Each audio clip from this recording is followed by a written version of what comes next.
बाजार का उमंग और जोश आखिर कहां गायब हो गया।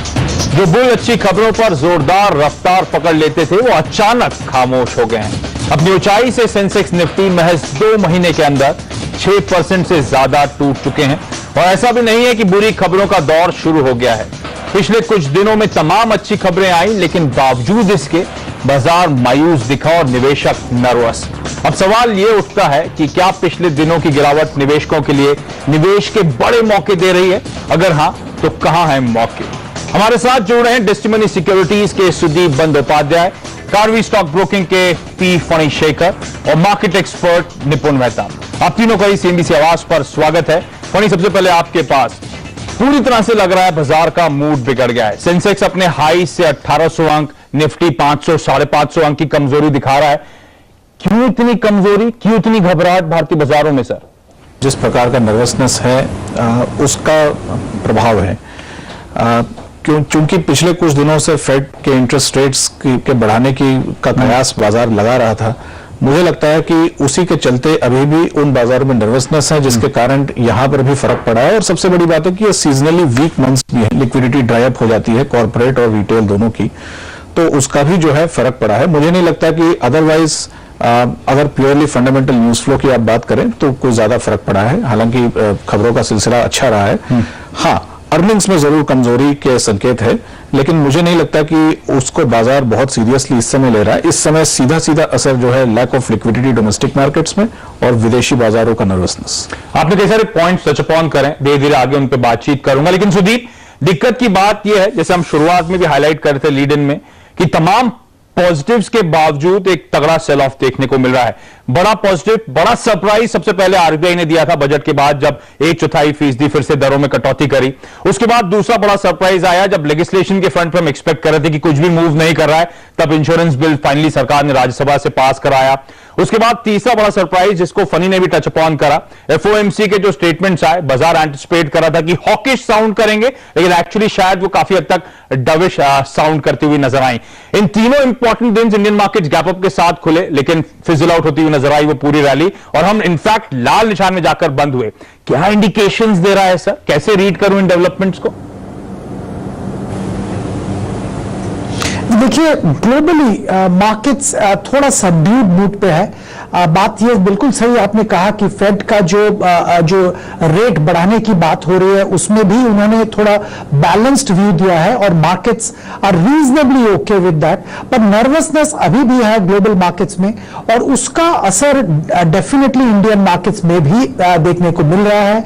आज भी यूरोप खुलने के बाद यूरोपियन मार्केट्स डाउन है, उसका असर इंडियन मार्केट्स में आया। इसके अलावा मैं यहां पे ये भी बताना चाहूंगा कि कोई ऐसा कुछ खास ट्रिगर इंडियन मार्केट्स में अभी दिख नहीं रहा है। आई थिंक नेक्स्ट ट्रिगर जो कॉर्पोरेट रिजल्ट्स 4th क्वार्टर्स के आना चालू होगा, तभी नेक्स्ट ट्रिगर मार्केट को मिलेगा। और जब तक ये पॉजिटिव ट्रिगर्स कॉर्पोरेट अर्निंग्स के जरिए नहीं आता है, हम लोगों को लगता है कि मार्केट का मूवमेंट थोड़ा फ्लैट रहेगा, साइडवेज मूवमेंट रहेगा। और लिक्विडिटी की बात अगर करें तो लिक्विडिटी डेफिनेटली मार्च एंड में टाइट होता है। एडवांस टैक्स का आउटफ्लो हो गया है ऑलरेडी, तो डेफिनेटली कॉर्पोरेट और इंडिविजुअल्स के पोजीशन में कैश जो कंपोनेंट है वो कम हो गया है, उसका भी असर मार्केट में देखने को मिल रहा है। हम लोगों को लगता है कि मिड अप्रैल तक मार्केट एक डिसाइसिव रुख दिखाएगा और उतना देर तक साइडवेज मूवमेंट ही देखने को मिलेगा। मिड अप्रैल तक यहाँ पे साइडवेज मूवमेंट, यानी कि अगला 1 महीना भी शायद भारतीय बाजार इन्हीं लेवल्स के आसपास आपको घूमते हुए नजर आए। लेकिन निपुण जी, बाजार में जब भारतीय बाजारों में जब तगड़ी रीरेटिंग हुई थी तो एक एक्सपेक्टेशंस थी, एक एंटिसिपेशन थी कि एक रिफॉर्म्स के फ्रंट पे एक तगड़ा पुश मिलता हुआ नजर आएगा। लेकिन हालांकि ऑफ लेट कुछ डेवलपमेंट्स हुए हैं जो पॉजिटिव साइड में इंडिकेशंस दे रहे हैं, लेकिन मोटा मोटी का बाजार डिसअपॉइंट हुआ है अब तक, जो बीते 9-10 महीने इस नई सरकार का कार्यकाल रहा है। और अब तो वो खासतौर पे कोल ब्लॉक्स जो आवंटन हुआ था वो भी रद्द होते हुए नजर आए हैं। क्या ये सब भी सेंटिमेंट्स पे हावी पड़ते हुए नजर आए? और ये भी वजह है कि ग्लोबल क्यूज जिनकी दोनों एक्सपर्ट्स ने बात करी, उसके साथ साथ एड ऑन एक दिक्कत की बात की लेजिस्लेशन रिफॉर्म्स के फ्रंट पे, जो हम पूरी तरह से डिरेल या धीरे पड़ते हुए नजर आ रहे हैं।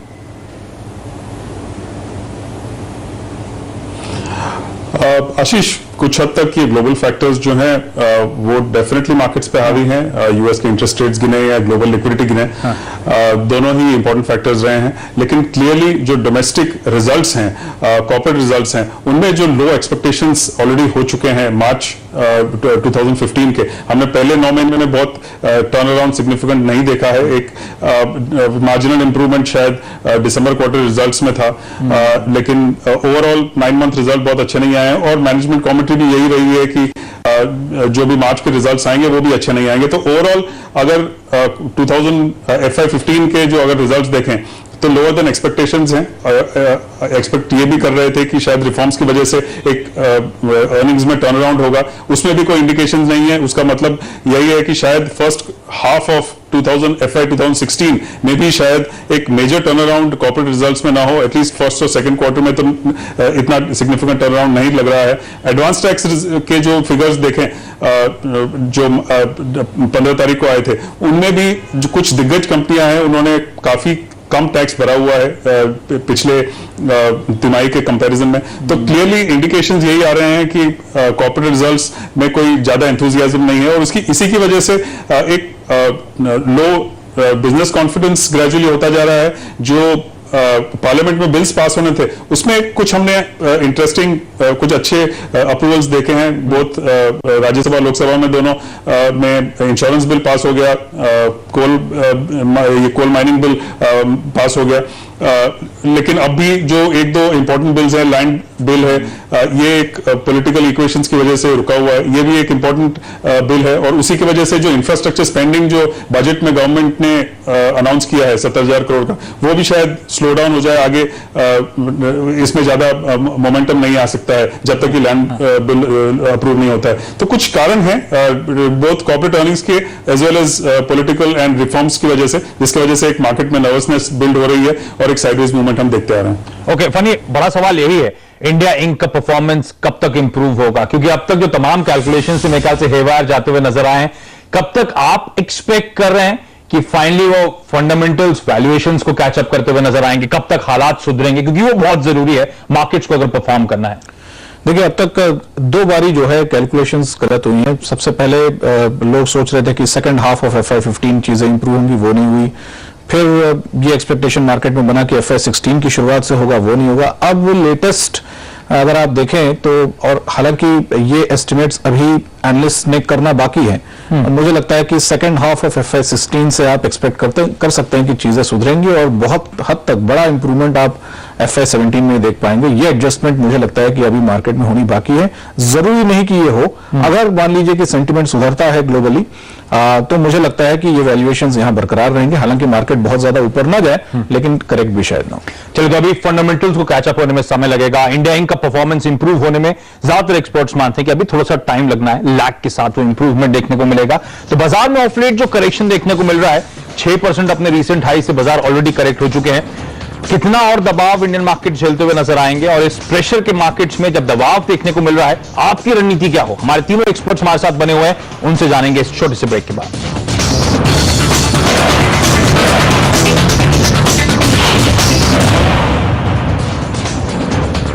ब्रेक के बाद आपका स्वागत है हमारी इस खास पेशकश में। हमारे साथ सुदीप बंदोपाध्याय, पी फणिशेखर और निपुण मेहता जुड़े हुए हैं। निपुण, आपके पास सबसे पहले आप बैंक्स को लेकर, मुझे याद है पूरी स्ट्रीट ऑफ लेट पहले बड़ी बुलिश हुई थी, सबके सब मानते थे बैंक्स में तगड़ा और परफॉर्मेंस देखने को मिलेगा, जबकि हम सब जानते थे कि एनपीएस, एसेट क्वालिटी को लेकर कंसर्न्स हैं, क्रेडिट ग्रोथ को लेकर कंसर्न्स हैं। बैंक निफ्टी मेरे ख्याल से अपने रीसेंट हाई से तो ऑलमोस्ट 2400 2500 पॉइंट के आसपास करेक्ट हो चुका है, अभी भी बड़ा सबड्यूड ट्रेड, कमजोरी झलका रहा है। बहुत इंपॉर्टेंट है, मैं इसीलिए स्पेसिफिकली बैंक निफ्टी या बैंक्स की बात कर रहा हूं, क्योंकि अगर ये पॉकेट परफॉर्म नहीं करती तो हाईली अनलाइकली है कि इंडियन मार्केट्स या निफ्टी या सेंसेक्स में तगड़ा अपसाइड देखने को मिलेगा। इस समय बैंक निफ्टी या बैंक्स में क्या हो रहा है सर? मेनली एक प्रॉफिट बुकिंग है या फिर उसके बियॉन्ड भी कोई रीजंस नजर आ रहे हैं आपको? देखिए, बैंक्स में एक तो there had been of course a significant run up as far as private sector banks are concerned. Overall एक टर्न अराउंड का expectation in terms of asset quality जरूर रहा है और कुछ समय से रहा है, लेकिन हमने पिछले क्वार्टर पे भी PSU बैंक्स में एक mixed bag of asset quality देखा। मार्च क्वार्टर के रिजल्ट्स में भी कोई सिग्निफिकेंट चेंज एक्सपेक्टेड नहीं है इन terms of asset quality. In fact शायद एक या दो और क्वार्टर्स तक एक्सपेक्टेड नहीं है कि एसेट क्वालिटी बहुत एक सिग्निफिकेंट चेंज हो जाए। एक स्पेसिफिक 2 या 3 बैंक्स में चेंज हो जाए तो अलग बात है। Overall in terms of capitalization government ने काफी समय से बात की है, पीएसयू बैंक्स के लिए ये भी अभी तक हुआ नहीं है, बड़ी बड़ी बैंकों में, दिग्गज बैंकों में भी नहीं हुआ है। तीसरा, जो बैंक रेट कट्स हुए हैं उसकी वजह से जो इंटरेस्ट रेट कट्स जो पास ऑन करने चाहिए बैंक्स को, ये भी जनरली हुआ नहीं है। और ओवरऑल इसका मतलब ये है कि क्रेडिट ग्रोथ भी नहीं हो रहा है on the one side, on the other side banks को जब एक कॉन्फिडेंस नहीं आ रहा है कि एसेट क्वालिटी इंप्रूव हो और बिकॉज ऑफ दैट या फिर क्रेडिट ग्रोथ हो, बिकॉज ऑफ दैट एक रेट कट्स पास ऑन करें। तो जब तक ये रेट कट्स पास ऑन नहीं होंगे तब तक हम कॉर्पोरेट सेक्टर में एक इंक्रीज कैश एक्रूवल या लोअर इंटरेस्ट कॉस्ट्स इसका इंपैक्ट नहीं देखेंगे। तो ओवरऑल पीएसयू बैंक्स पे क्लियरली इसका इंपैक्ट इमीडिएटली नहीं आएगा, यही ऑब्वियस हो रहा है। क्लियरली जब इकोनॉमिक ग्रोथ होता है तो बैंक्स एक मोस्ट इंपॉर्टेंट पार्टिसिपेंट उसमें होते हैं, और जब हम ये देख रहे हैं कि एटलीस्ट मार्च क्वार्टर रिजल्ट्स या उसके बाद 1 या 2 क्वार्टर्स में भी जो economic growth in significant way turn around नहीं हो रहा है, तो बैंक्स में भी उस हद तक पार्टिसिपेशन शायद कम होगा, क्रेडिट ग्रोथ कम होगा, कैपेक्स कॉर्पोरेट सेक्टर में नहीं हो रहा है। ये सब ओवरऑल इंपैक्ट जो है वो बैंकिंग सेक्टर पे, इस पे वेरी क्लियरली प्रॉफिटेबिलिटी पे इसका इंपैक्ट आएगा। एट द सेम टाइम जो ट्रेजरी गेन्स एक सिग्निफिकेंट एक्सपेक्टेड थे वो हमने कुछ हद तक दिसंबर क्वार्टर में देखे। मार्च क्वार्टर में कोई मेजर गेन्स उसमें भी एक्सपेक्टेड नहीं है। कुछ हद तक जो इंटरेस्ट रेट कट्स हुए हैं उसका एक इंपैक्ट जरूर आएगा, लेकिन एक मेजर इंपैक्ट आया ऐसा नहीं लग रहा है। तो ओवरऑल बैंकिंग सेक्टर में बिसाइड्स प्राइवेट सेक्टर बैंक्स जिसमें हमने एक अच्छा पार्टिसिपेशन मार्केट्स में देखा है, एटलीस्ट पीएसयू बैंक्स में क्लियरली रिजल्ट्स बहुत अच्छे एक्सपेक्टेड नहीं है और इसी की वजह से हम दबाव देख रहे हैं। तो सुदीप, ये जो हाल फिलहाल में भारतीय बाजार में कमजोरी देखने को मिली है, गिरावट जो आई है, उसे मैं कैसे रीड करूं? क्या इस बात का भरोसा है कि हम एक बुल मार्केट में, और बुल मार्केट में मेरे लिए एक करेक्शन फेज से गुजर रहे हैं? जी बिल्कुल सही, हम लोगों को यही लगता है कि ये बुल मार्केट का करेक्शन फेज है। Overall Indian economy, Indian market का ट्रेंड पॉजिटिव है। बीच बीच में करेक्शन होना, हालांकि ये करेक्शन बहुत सारे और फैक्टर्स की वजह से हो रहा है, I think it's not bad. Market has been running up. अगर आप ध्यान दें तो अगला पिछले साल 2014 का करीब मार्च अप्रैल से मार्केट का अपवर्ड मूवमेंट शुरू हुआ था, और इस साल जनवरी फरवरी तक ये अपवर्ड मूवमेंट का सिलसिला बरकरार था। थोड़ा बहुत करेक्शन, थोड़ा बहुत profit taking, I think it's right for the market.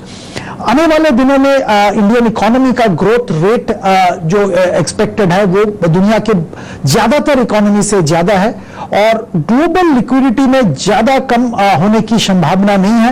ये बात सही है कि यूएस रेट्स बढ़ेंगे, पर यूरोप में क्वांटिटेटिव ईजिंग देखने को मिल रहा है, जापान में क्वांटिटेटिव ईजिंग देखने को मिल रहा है, China also is going to follow loose monetary policy.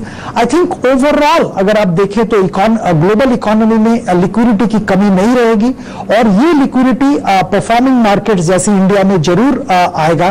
तो एफआईआई इनफ्लोज में कमी नहीं देखने को मिलेगी, और डोमेस्टिक इन्वेस्टर्स भी I think will start coming to the market over a period of time, seeing the pace of growth. तो हम लोगों को लगता है कि bull phase definitely is there for Indian markets. Correction बीच बीच में होगा, तो ऐसे करेक्शन में लॉन्ग टर्म के लिए शेयर खरीदना चाहिए। सुदीप, क्या ये पिन पॉइंट करना या फिर प्रेडिक्ट करना कितना डाउनसाइड यहां से और देखने को मिल सकता है? क्या ये आप कितना एक्सपेक्ट कर रहे हैं कमजोरी और देखने को मिल सकती है यहां से? देखिए, अगर स्पेसिफिक्स की बात करें तो वो तो बताना बहुत मुश्किल है, पर हम लोगों को लगता है कि मैक्सिमम डाउनसाइड शायद 10% रहेगा, पर अपसाइड की अगर बात करें तो मैक्सिमम अपसाइड करीब 30-40% देखने को मिल रहा है over the next couple of years. तो I think on the balance we are very positive. 10% के डाउनसाइड की आप बात कर रहे हैं, 10% यहां से या 10% हाई से? नहीं, यहां से भी 10% मार्केट नीचे जा सकता है अगर ऐसा कोई डेवलपमेंट जो ग्लोबल मार्केट्स में हो जिसका असर इंडिया में आए।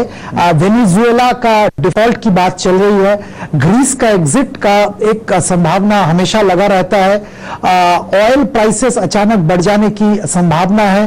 तो बहुत सारे ग्लोबल इवेंट्स ऐसे हैं जो कि मार्केट को एक झटका पहुंचा सकता है, पर again it will be an opportunity for us to look at stocks very very seriously then. Funny, आपने तो ऐसी कई सारी साइकिल्स देखी होंगी। ये जो बुल मार्केट का करेक्शन, शायद आप भी इत्तेफाक रखते होंगे, एक बुल मार्केट में करेक्शन फेज में 6% हम ऑलरेडी करेक्ट हो चुके हैं। आमतौर पे हिस्टोरिकली देखें तो कितना डीप इन करेक्शन हो सकता है अगर करेक्शन फेज ही माने बुल मार्केट में है तो? देखिए, बुल मार्केट में जनरली रिवॉर्ड्स टू रिस्क 3:1 का होता है, जिसका मतलब है कि अगर मार्केट मान लीजिए कि एक गिवन टाइम फ्रेम में आप मानते हैं कि दोगुनी हो सकती है, तो कहीं ना कहीं वो आपको 30% करेक्शन भी दिखा सकती है, और इन्वेस्टर्स को ये इतना रिस्क तो उठाना पड़ेगा। आप अगर करेक्शन से अगर आप मार्केट से बाहर निकलने की कोशिश करेंगे या टाइम करने की कोशिश करेंगे, तो अक्सर आप देखते हैं कि आप जो है मिस कर लेंगे रैली को। और जिस प्रकार का शीर्षक आज अपने अपने कार्यक्रम को दिया है, मौका मौका, मुझे लगता है कि यहां से 6 महीने के बाद या दिवाली के आसपास बहुत सारे निवेशक शायद अगर इस मौके का फायदा नहीं उठाएंगे तो पछताएंगे। चलिए, हमारे तमाम एक्सपर्ट्स इंडिकेट कर रहे हैं शायद यहाँ पे खरीदारी करने के मौके हैं, लेकिन इससे पहले मैं ब्रेक लूं। फनी, आपसे ही जानना चाहूंगा, ऑफ लेट जो ब्रॉडर मार्केट्स में करेक्शन में, मतलब है मिड कैप और स्मॉल कैप्स में एकदम से अचानक दबाव देखने को मिला है, एक तगड़ा परफॉर्मेंस देखने को मिल रहा है, क्या उस स्पेसिफिक पॉकेट्स में जहां पे इनफैक्ट कई सारे स्टॉक्स 10 टाइम्स 20 टाइम्स मल्टीप्लाई होते हुए नजर आए थे, क्या वहां पे अब वो मार्केट का फेज आ चुका है, वहां पे तगड़ा करेक्शन आता हुआ नजर आएगा और शायद वो लास्ट लेग हो करेक्शन का? बेहतर ये होगा कि हम स्टॉक्स को जो है उनके प्रीवियस परफॉर्मेंस से ना आके बल्कि इस चीज से आके कि अर्निंग्स विजिबिलिटी कहां पर है। अनफॉर्चुनेटली हुआ यह है कि चूंकि हम जो है एक 3 साल के बेयर मार्केट से बाहर आए थे, तो जो स्टॉक्स सबसे ज्यादा पिटे हुए थे, सबसे ज्यादा जिनके प्रोस्पेक्ट्स डाउटफुल थे, उन स्टॉक्स में हमने सबसे ज्यादा अप्रिसिएशन देखी है। और अनफॉर्चुनेटली वहां पर, जैसा कि अक्सर होता है, रिटेल निवेशक सबसे ज्यादा जुड़े हैं उन स्टॉक्स के साथ। तो यहां से जो है हम उन स्टॉक्स को देखें या उन सेक्टर्स को देखें जहां पे कि अर्निंग प्रोस्पेक्ट्स हमको सबसे ज्यादा बेहतर नजर आए, irrespective of what their performance has been so far. तो हमारे तमाम एक्सपर्ट्स की बात सुन के लग रहा है कि शायद यहां पे खरीदारी करने के बेहतरीन मौके हैं भारतीय बाजारों में, लेकिन कहां करें खरीदारी, किस तरह की रणनीति बनाएं, किन पॉकेट्स, किन स्टॉक्स को टारगेट करें, हमारे एक्सपर्ट से जानेंगे इस छोटे से ब्रेक।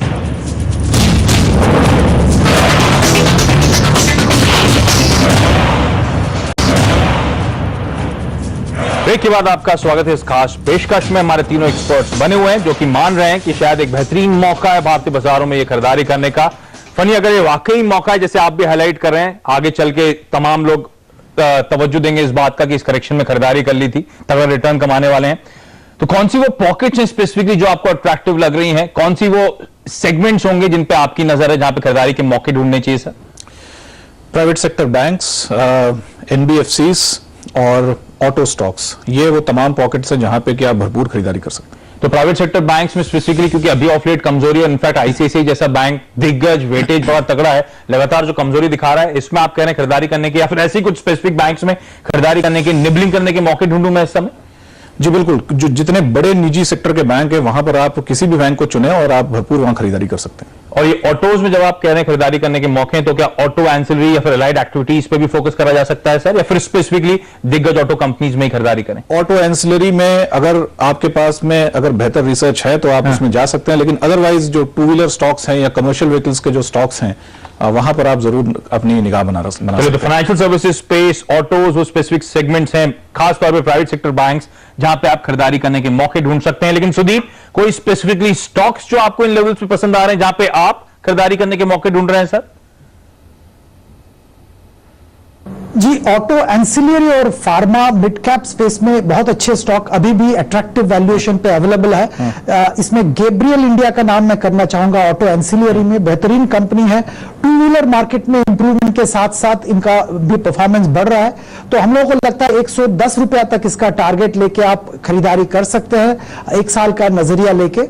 दूसरा, फार्मा मिड कैप में टोरेंट फार्मा हम लोगों को बहुत अच्छा लग रहा है। ये इन्होंने एल्डर फार्मा के ब्रांड्स एक्वायर किए थे और वहां पे अच्छा खासा ट्रैक्शन मिल रहा है, 20% प्लस ग्रोथ की संभावना है, बैलेंस शीट स्ट्रांग है, तो हम लोगों को लगता है कि 1250 रुपया तक इसका वैल्यू दिखने को मिल सकता है बहुत जल्द, और निवेशक 6 महीने का टाइम होराइजन लेके यहां पे खरीदारी कर सकते हैं। ओके, तो गैब्रियल इंडिया और टोरेंट फार्मा 2 ऐसे स्टॉक्स हैं जो इन लेवल्स पे पसंद आ रहे हैं। लेकिन निपुण जी, आपकी शॉपिंग लिस्ट में क्या होगा सर? देखिए, मैं समझता हूं अगर एक लंबा करेक्शन एक्सपेक्टेड है, ये हमने प्राइस करेक्शन काफी देखा है, ग्रेजुअली एक टाइम करेक्शन भी हम देखेंगे, एक रेंज बाउंड मूवमेंट देखेंगे, तो जरूरी नहीं है कि अभी इमीडिएटली खरीदें कुछ हद तक अगर कैश पे भी बैठे रहते हैं तो that could be a good decision as well. लेकिन अगर आपको क्लियरली खरीदना हो, अपॉर्चुनिटी मार्केट फॉल की लेनी हो, तो सिर्फ फंडामेंटली साउंड स्टॉक्स में लें, और उसमें भी स्पेसिफिकली हमारे हिसाब से आईटी स्टॉक्स में ले सकते हैं, फार्मा स्टॉक्स में एक्सपोजर ले सकते हैं।